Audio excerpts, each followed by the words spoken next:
Sri Bhakti-ratnakara Chapter 6. Srinivasa's journey from Vrindavan to Gauda Desh. Glory to Sri Gaura Govinda, the jewel of all good qualities. Glory to Sri Nityananda, the mine of love.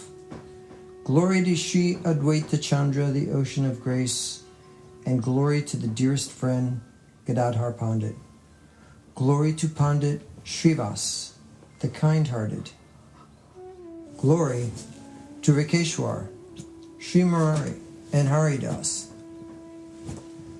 Glory to Sri Sarup, Rupa, Sanatan, and to all the followers of Sri Gaurachandra. Glory to all the listeners. Kindly listen attentively to my narration. Srinivasacharya and Narottam spent their time happily in Vrindavan. One day Srinivas spoke to Narottam in a sweet voice. Today, off and on, I've had many good omens.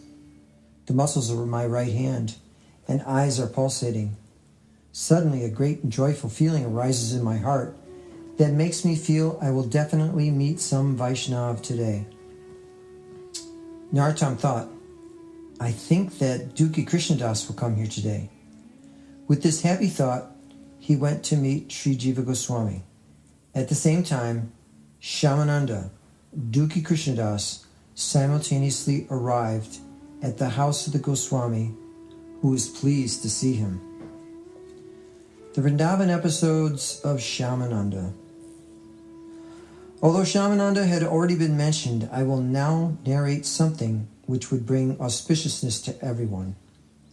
Shyamananda was born on the full moon day of the Bengali month of Chaitra. His childhood and boyhood was spent happily in his house, but in his early youth he became indifferent to worldly affairs. In the month of Falguna, Shyamananda decided to leave his home.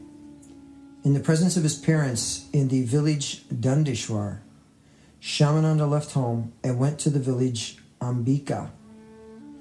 There he became a disciple of Hriday Thakur and dedicated himself to the service of his guru's feet. He took Diksha on the full moon day of the month of Falgun. At an auspicious moment, and with the permission of his guru, he went to Vrindavan.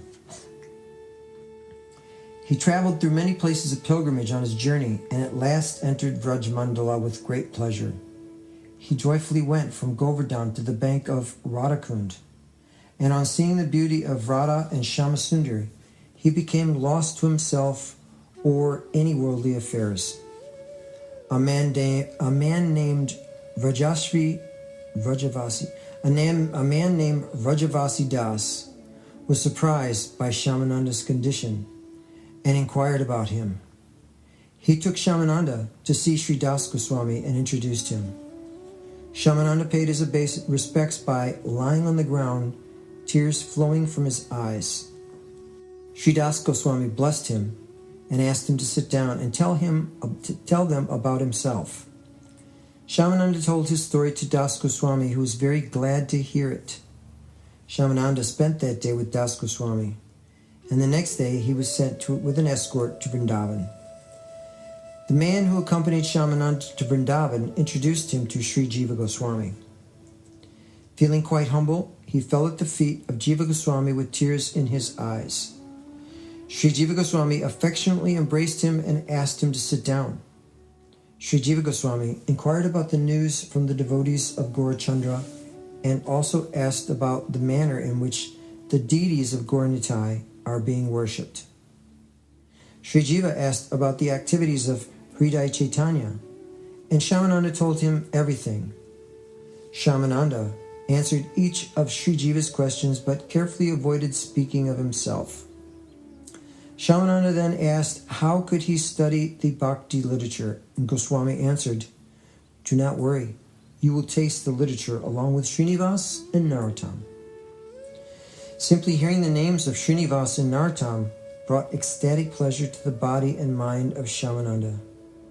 He requested that Jiva Goswami give him permission to go and meet them. Just at that time, Srinivas and Narottam arrived at Sri Jiva Goswami's house. Jiva Goswami happily introduced Srinivas and Krishnadas, whose nickname was Duki, informing them that he had just come from Goda. Shyamananda was the disciple of Hridaya Chaitanya Thakur, who had many uncommon qualities. He had just come from Radhakund and reported everything about his guru to the Goswami. "He's very eager to meet both of you," said Jiva Goswami, as he introduced Shyamananda to them. Shyamananda offered respects to Srinivas by bowing on the ground, and Srinivas embraced him for a long time. When Shyamananda offered his respects to Narottam, he returned his obeisances and embraced Shyamananda with great affection. They derived spontaneous love from their meeting with Shyamananda. Who can describe the wonderful relationship between Srinivas, Narottam, and Shyamananda? Being thoroughly satisfied, Sri Jiva Goswami began Shyamananda's study of the Bhakti literature. He was placed under the care of Srinivas, and in due course of time, Shyamananda became thoroughly conversant in Bhakti literature and became a teacher. Shyamananda occasionally sent news to Ambika, and the other devotees marveled at his devotion. Shyamananda desired to worship Krishna like one of the female attendants of Sri Radhika, and by the grace of his guru, his desire was fulfilled at Sri Jiva's house. Sri Jiva Goswami permitted Shyamananda to worship as he desired. Because Radha Shama Sundara were pleased by the method of worship employed by Shyamananda, Sri Jiva named him Shyamananda. Day by day his devotees increased, and seeing it, the pleasure of the Vrajavasis increased. He felt pure devotion towards Sri Jiva Goswami and maintained constant companionship with Srinivasa and Narottam. Oblivious of his own needs, he was always engaged with others in singing the glories of Lord Nitai and Chaitanya. He liked to dance near the Yamuna, raising his hands in the air and shouting the glories of his guru, Hridaya Chaitanya. Misunderstanding the behavior of a matured devotee, ignorant people made foolish arguments about Shyamananda, and as a result they suffered. Shyamananda remained intoxicated by the nectar of bhakti, the taste of which can change the pleasure of anyone. He regularly visited the deities of Sri Radha Govinda, Radha Madan Mohan, and Radha Gopinath. Seeing the beauty of these three deities together, who can contain himself? These three cannot always be seen together. Customarily, they come together on the 11th day of every fortnight on the full and new moon days. Who can describe the beauty that is created when these deities are placed together on the throne? When the Govinda deity was manifested, there was no Radhika deity with him. Lord Madan Mohan also appeared alone. The manner in which they got their consorts will now be narrated in brief. Purushottam Jana, the son of King Prataparuja, he was an accomplished and beautiful boy. When he learned that the two deities were being worshipped without their consorts, he sent two deities of Radha Thakurani with utmost care and devotion. When the deities reached Vrindavan, the Vrajavasis became very happy. Sri Madan Mohan joyfully told his priest in a dream, "These images, two images of Sri Radha have been sent, but the sender does not know that it actually one. Haribo. Two images of Sri Radha have been sent, but the sender does not know that actually one is of Sri Radha and the other is of Sri Lalita. Go without delay and bring the two deities. The smaller one is of Sri Radha, and so place her on the left. The larger one is Lalita, so place her on the right." The priest left as soon as he heard the Lord's instructions. He brought the two deities and installed them as he had been instructed. Sri Vishwanath Chakravarti in his Stavamrita Lahari has said, "O Madan Gopal, you are staying in the jewel-bedecked temple situated under the shade of the Kadamba tree on the bank of the Yamuna, where you are worshipped continuously by Lalita, the one who gives pleasure to Radhika. Let me also live near your temple." When this pastime of Madan Gopal became known, it generated great interest amongst the Vaishnavas. When Purushottam Jana heard the wonderful story, he was overwhelmed with joy. He wanted to send a concert for Sri Govinda, but his attempts were all in vain. With an anxious mind, he fell asleep one day, and Sri Radhika appeared in his dream. She softly instructed Purushottam Jana, "Send me to Sri Govinda as soon as possible. Everyone knows that the deity of the consort of Sri Jagannath Devi in Chakravari is Sri Radhika. I have been living in Chakravari for a very long time as Lakshmi Thakurani, but no one knows this." After revealing herself as Radhika and not Lakshmi Thakurani, she disappeared. After this vision, Purushottam Jana rushed to Chakravara to see things for himself. In this context, I shall narrate how Radhika remained at Chakravara. I shall also narrate how Sri Gopal went from the place of Govinda to the south, walking by foot. Sadhana Dipika mentions that Sri Gopal, the ocean of mercy, came to live in Sri Vrindavan, the abode of Sri Govinda, simply to give witness on behalf of a young Brahmana in Utkal.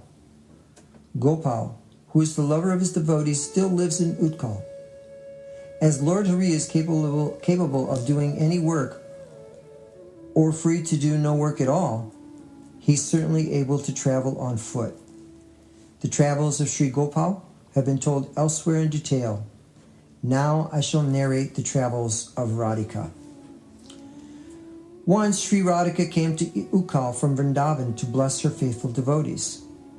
In the village Radhanagara in Utkal, there lived a Brahmana of South Indian origin. His name was Brihadbanu, and as a devout Vaishnav, he was well known for his scholarship. Brihadbanu worshipped Radhika in the form of his daughter. Sadhana Dipika says that many stories are told about this incident even today. There it says that the devout Vaishnav named Brihadbanu lived in Radhanagara in Utkal. He served Sri Radha as his own daughter for a few years as an example of the mercy of Radha, and such mercy might not have been possible. I am not competent to describe the love of Sri Brihadbanu. He would consider himself a second to be an intolerably long period if he could not see Radha, for she meant everything to him. At an old age, the Brahmana expired, and the king heard the news from the local people. The king of Chaitra, who was dearly devoted to Lord Jagannath, went to Radhanagara to see the celestial deity. As the king was considering what to do, Sri Radhika appeared in his dream. "Take me immediately to the temple of Jagannath and keep me there," said the deity. The king obeyed the order happily. With utmost care, he stored Radhika in Chakravara, the temple of Sri Jagannath, which was a beautiful place. Because she spent a long time in Chakravara, everyone began to think she was Lakshmi, but she was worshipped as Lakshmi Radha. Radha gradually transformed herself into the fullest form of Sri Lakshmi. Who can understand the divine pastimes of Sri Radha, who lived in Chakravara as Lakshmi? When it was time to go to Vrindavan, she informed Purushottam Jana of her desire.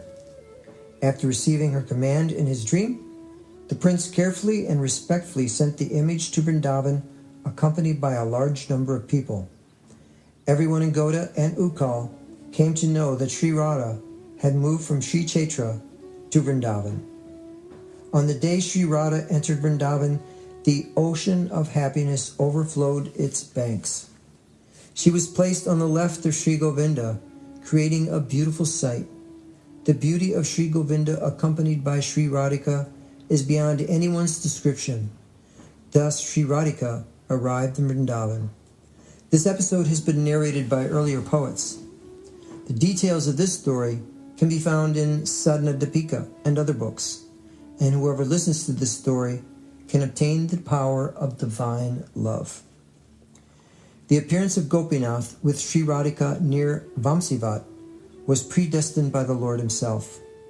Most dear to the Gaudiya Vaishnavas are the deities of Sri Govinda, Gopinath, and Madan Mohan. The Gaudiya Vaishnavas knew that these three deities were their very lives, and they were captured by the Lord in these forms.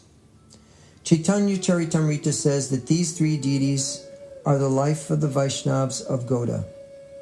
Worship these three deities, for they are my lords. Whenever Shamananda saw the deities, he was overwhelmed and could not control his mind. His eyes also became satiated while beholding the deities of Radha Vinod, Radha Mohan, and Radha Damodar.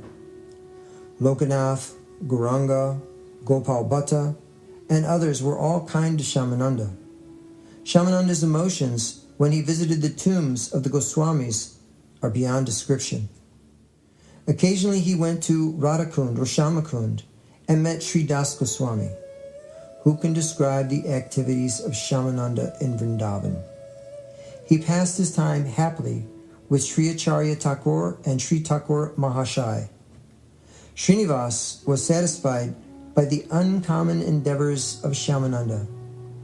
Who can describe the sweet disposition of Srinivas? He always meditated on the activities of the Lord as they were revealed in Navadvip and Vrindavan. Who can describe his meditation on the pastimes of the Lord in Navadvip? Srinivas's power of meditation.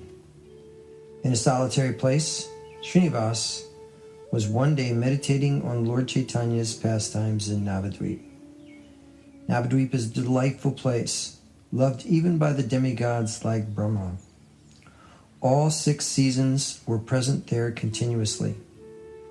Navadvip was adored with various kinds of flowers, blooming plants and creepers, and sounds of cuckoos and other birds pleased everyone. Within Navadvip there was a wonderful place known as Mayapur, which could remove all the sorrows of life. Srinivas could visualize Lord Gaurasundara sitting on a wonderful throne, surrounded by his dearest followers. As he absorbed himself in that wonderful sight of the Lord and his companions, Srinivas took some scented sandalwood paste and applied it to the body of the Lord. He decorated the Lord with a garland of different flowers, and with a dedicated heart began to fan the Lord with the chamra. By drinking the nectar of the moon-faced Gaurachandra, Srinivas was overwhelmed and lost himself. He could no longer stand erect, and he began to sway as tears of pure love fell from his large eyes. He at last lost his senses in emotional turbulence, and the Lord was pleased by the sincerity of his devotee. The Lord gave his garland to Srinivas, and the touch of these flowers sent Srinivas swimming in an ocean of love. When Srinivas regained his senses of the external world, he saw that the garland of the Lord that had given him was actually hanging around his neck. The beauty and fragrance of that garland was beyond description. Bumblebees swarmed from all sides just to smell it. Srinivas tried to hide the garland quickly, but someone noticed it. Srinivas was absorbed day and night in meditation on the Lord's pastimes in Navadvip. He tried to keep it a secret. In the same way, he floated pleasurably in the ocean of Lord Krishna's pastimes in Vrindavan. One day in spring, Srinivas was meditating on the particular pastime of Sri Krishna known as Holi. There is a place called Falguna Shtatila, which is known as Fagutole. It is a solitary, beautiful place with a continuous cool breeze. The young kadamba trees surrounding the place resounded the sounds of cuckoos and the chatter of parrots. Bumblebees fly from flower to flower, and innumerable peacocks and peahens dance frequently there. Deer and does roam freely there, and Sri Radha and Krishna with the Sakis used to watch them. One of the Sakis of Sri Radha, named Vrinda, took the help of innumerable other gopis and arranged the necessary paraphernalia for the holy festival. She gathered powders of different colors and tuned the veena and other musical instruments. Sri Krishna, Sri Radha, and the Sakis played an excited game of Holi in the Kunja Grove. In divine birth, Sri Radha and her Sakis threw colored powder on the body of Sri Krishna. With the approving wink of the Sakis, Srinivas assumed the role of a maidservant and supplied powder to Sri Radha as he stood by her side. The beauty created by the love play of Sri Radha and Krishna could make hundreds of Kandarpas faint. The sun was covered by colored powder thrown in the sky, and the sound of the earth was deafened by the musical instruments. Sri Krishna, the king of divine fun, also showered powder on everyone. After drenching the gopis with colored powder mixed with musk and saffron, he offered various excuses so he could embrace and kiss them. Lalita and the other Sakis were thrilled with joy as they watched the unique holy festival. When at last the sport came to an end, they placed both Sri Radha and Sri Krishna on a throne. Srinivas, the maidservant, took up the chamra and fanned Sri Radha and Krishna to remove their exhaustion, and thus his desires were fulfilled. When his service was finished, he regained his external senses and discovered that his body was covered with holy powder, and there was no way to conceal it. The colored powder glittered on his body, and its divine fragrance drove everyone mad. In this way, Srinivas regularly meditated. Who can describe his unending love? The service of Srila Narottam Thakur. As Narottam witnessed the loving activities of Srinivas, he could hardly contain the joy within his heart. Who can describe the ecstatic service Narottam rendered to Sri Radha and Krishna? One day, Radha, Krishna, and the Sakis were sporting in a grove. Just for fun, Sri Radha asked one of her attendants to bring various kinds of food there very quickly. Lalita and the other Sakis happily and carefully prepared the different types of food. Taking a hint from the Sakis, Narottam, as a maidservant, began to boil milk. When he saw that the milk was about to boil over, he quickly took it off the fire with his bare hands. Although his hands and fingers were scorched, he did not notice, and he handed the milk over to the Sakis. The Sakis gave Radha and Krishna the milk, and whatever remained was returned to Narottam. Just as he received the milk, he regained his external senses. He glanced at his scorched hands, and although he tried to conceal them, some near him had already noticed. Who can describe the divine activities of Narottam? His mind roamed continually in Navadvip and Vrindavan, and he kept himself constantly in the joyful company of Srinivas. Srinivas and Narottam visit Govardhan. Occasionally, Srinivasacharya and Narottam visited Govardhan. One day in a solitary cave in Govardhan, they heard the sound of a flute that was so beautiful it could enchant the three worlds. They became overwhelmed by the flute playing and could no longer keep their balance but tottered back and forth. When they entered that cave in Govardhan, the fragrance of the body of Sri Krishna entered their nostrils. The boundless pleasure they derived from that scent left them both unconscious. When they regained their consciousness, they saw a cowherd boy standing before them. The gentle boy had an attractive body, carried a stick in one hand, and wore a beautiful turban on his head. Srinivas caressed the cowherd boy with a joyful heart, asked him, "My dear son, what are you doing here?" The cowherd boy replied, "I've come to protect you too. You do not know that there are many dangers, but we cowherd boys know everything. From a distance, I noticed that both of you were lying on the ground unconscious.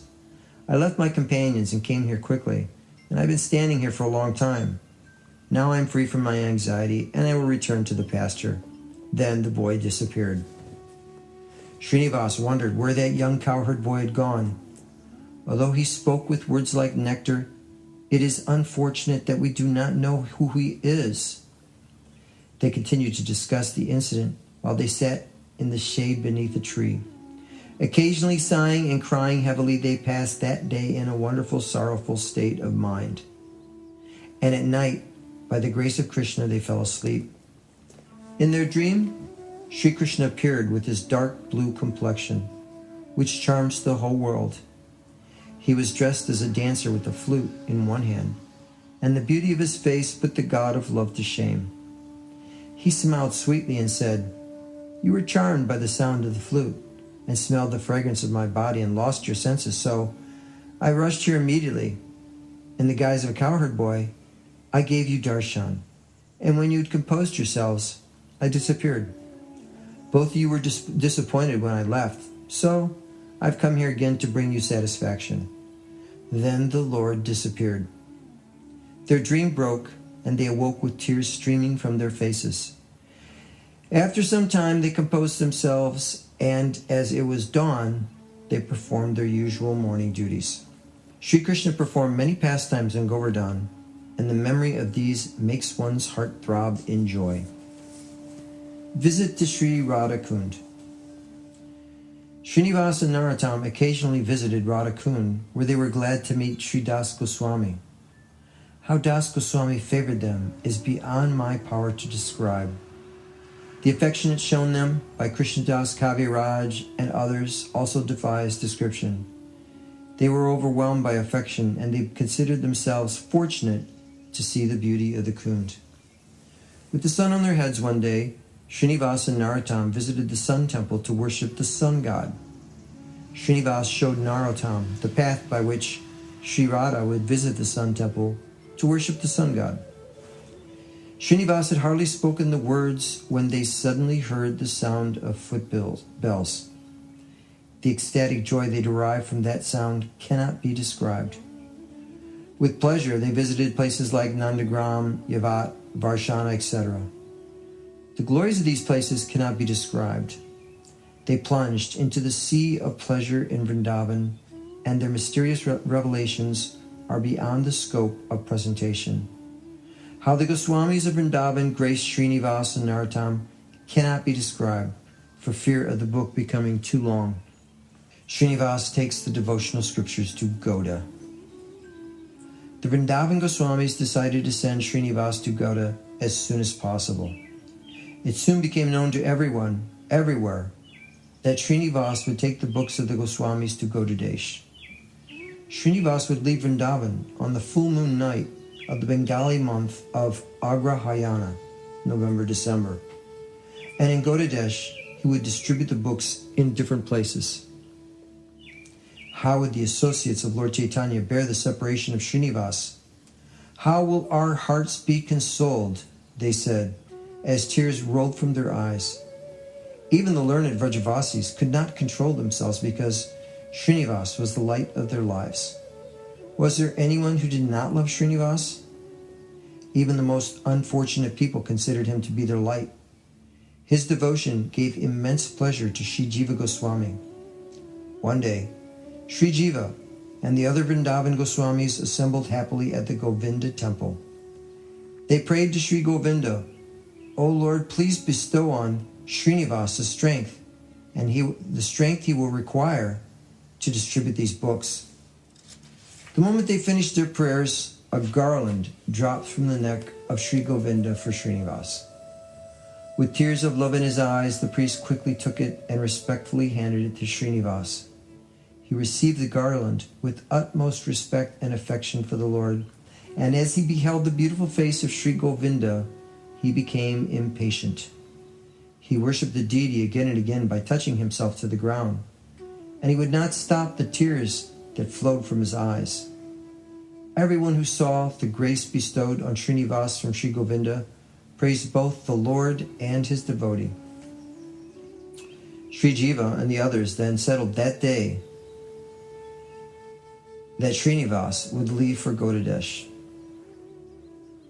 It was agreed that on the 5th day of the bright moon night of the month of Agrahayana was the appropriate date for the commencement of the journey. Sri Jiva Goswami sent Srinivas to take leave of Das Goswami. Das Goswami's heart began to ache in anticipation of the separation, and his condition grew pitiful. Shouting the names of Sarup, Rupa, and Sanatan, he rolled on the ground with tears streaming down his face. He was extremely weak, as he had been eating only every 3 or 4 days. In his ill health, he could barely tolerate a gust of wind, yet he regularly performed his religious rituals.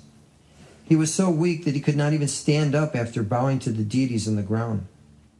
The devotees requested him not to bow on the ground, but he remained silent. He was very grateful when anyone assisted him, and his devotion charmed even the demigods. With great pleasure, he worshipped the Lord with the Govardhan Shila and a Gunjamala given to him by the Lord. While absorbed in worship, he forgot even his own existence. While singing Nam Kirtan, Das Goswami was oblivious to the passing of days and nights, and occasionally passed sleepless nights crying in ecstasy. Who can understand the sincerity of Das Goswami, who was always absorbed in meditation on the pastimes of Sri Radha and Krishna and Sri Chaitanya? When Srinivas arrived at Govardhan, he found that Das Goswami was reading in a solitary place. Srinivas fell at the feet of Das Goswami, considering himself most fortunate. Sri Das Goswami embraced Srinivas and gave him a seat by his side and inquired about his well-being. At that time, Narottam and Shamananda also reached there and bowed at the feet of Sri Das Goswami. Sri Das Goswami inquired about their well-being and then turned to Srinivas. Srinivas informed him of the decision made by the Goswamis for him to go to Gaudadesh, and Das Goswami happily accepted the decision. He advised Srinivas to be very careful while executing this service, and then embraced him with tears in his eyes. He also embraced Shamananda and Narottam, who bowed at his feet with utmost respect. The 3 devotees took leave from Das Goswami, whose affection for them is beyond description. At the time of their departure from Govardhan, the mental condition of the 3 devotees was so touching that no one could restrain their tears. Sri Krishnadas Kaviraj and other advanced devotees escorted them to Vrindavan quickly. Having received the news of their departure, other Vaishnavas assembled in Vrindavan. Sri Jiva welcomed the Vaishnavas and arranged for their accommodation. Sri Jiva favored one fortunate gentleman of Mathura and ordered him, within 3 or 4 days, Srinivas will leave for Gaudadesh with the books. Arrange for his journey however you think best. On receiving the order, the man considered himself most fortunate. The Mathura gentleman ordered for carts and engaged an experienced man to act as the guide. He gave some money to the guide for traveling expenses, and when everything was arranged, he informed Sri Jiva Goswami. The books were kept in 4 bundles and packed in wooden crates to protect them from the rain. Within those crates were the jewel-like books of the Goswamis, and mere darshan of which could remove all sorrows. The name of each book was announced as it was placed in the box. Sri Jiva told Srinivas that he included some of his own writings, but he kept others that he would send later when the editing was completed. Sri Jiva then took Srinivas to Sri Madan Gopal. Seeing the beautiful deity of Sri Madan Gopal, Srinivas could no longer control his emotions, and his heart throbbed in love. He could no longer control his tears as he prayed to the Lord for permission to leave, and Sri Madan Mohan bid him farewell by some different gestures. The priest gave Srinivas a garland from the Lord, and innumerable people comforted him. Thereafter he visited the tomb of Sanatana Goswami. Who can describe Srinivas's emotions at that place? O Prabhu Sanatan, you are the friend of all unfortunate men, cried Srinivas as he rolled on the ground. Srinivas was deeply attached to the pure character Sanatana Goswami. Although that character remained a mystery to others, Sri Chaitanya himself spoke respectfully about Sanatan to Ramananda at Nilachal. In Chaitanya Charitamrita, it is said that Rupa's elder brother is Sanatan, and in this world there is no greater scholar. He renounced all worldly pleasures and was humble, detached, and always absorbed in study. Mahaprabhu often told his followers that Sanatana Goswami was his favorite devotee. As an ocean of love and mercy, Sanatan excelled all other devotees in his compassion towards unfortunate souls. In his book, Sri Vilapa Bhushamanjali, Sri Das Goswami has said that Sanatan is an ocean of mercy and the compassionate friend of the downtrodden masses. I am an ignorant and worthless person, and Sanatan helped me drink Bhakti Ras based on Vairagya. I take refuge in Sanatan, my Lord. Sri Rupa Goswami belongs to the branch of Sanatan Goswami, and others in that branch are Rajendra Goswami, Krishnakaya Brahmachari, Krishna Mishra Goswami, Bhagavad Das Goswami, and others. Srinivasacharya admired the qualities of Sanatan as he sat beside Sanatan's tomb, and he could not stop the tears gushing from his eyes. Somehow, Sri Jiva pacified Srinivas and took him to his own house.